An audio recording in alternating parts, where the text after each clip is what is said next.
Hello everybody, my name is Inka and I am an English teacher from Finland. I've been living and working here in Vietnam since August 2019 and so far I've really liked it. I want to talk to you today for a few minutes about something that is very close to my heart, and that is reading. Reading books in English for fun is a really great way to improve your English skills.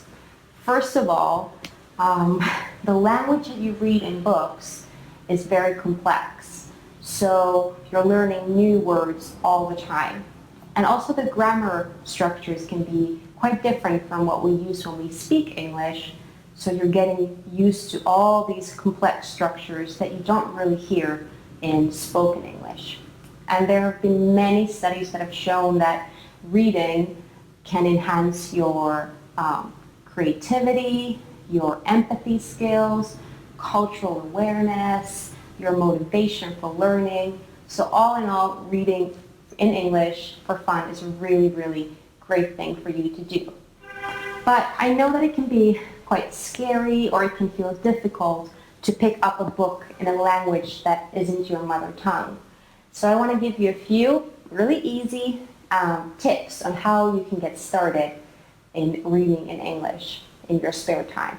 So the first tip that I'm going to give you is when you pick a book to read in English, pick something similar that you would read in Vietnamese. Something that interests you, something that you find fun.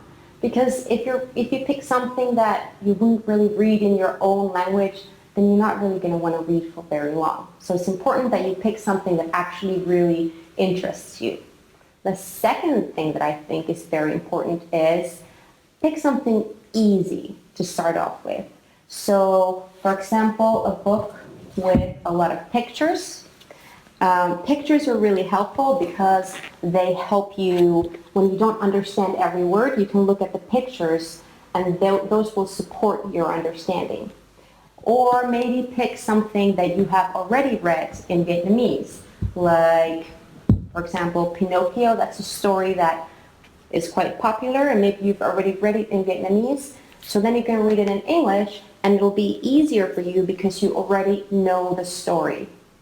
There are also abridged, that means simplified versions of popular English books. So if you want to read a classic book like maybe something by Jane Austen or Charles Dickens, those original books can be quite difficult, but then you can find a simplified version and read that first, and it'll be easier for you to understand. All right, the third tip that I want to give you is that it's very important that you know that you don't need to understand every single word that you're reading. It's more important that you try to understand the main point of the story, okay? And to understand the main point of the story, it's good to look at the basic elements of a sentence. So what is the verb in the sentence? Who is the subject, or what is the subject, and what is the object? If you can find those basic elements in the sentence, then you will understand generally what the story is about, even if you don't understand every word.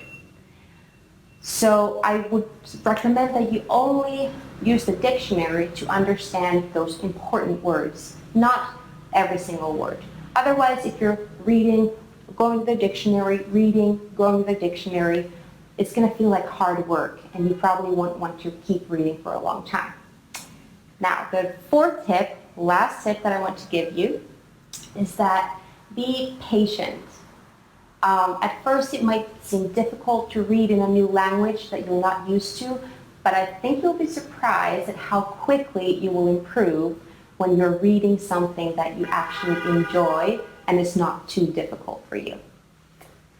So these are my 4 tips for how to become a good reader. Pick something you're interested in. Pick something that's not too difficult for you. Don't try to understand every word. Try to understand the main point and be patient with yourself. If you see me at SmartLearn anytime, come tell me what you're reading in English and I'm going to give you a big high five.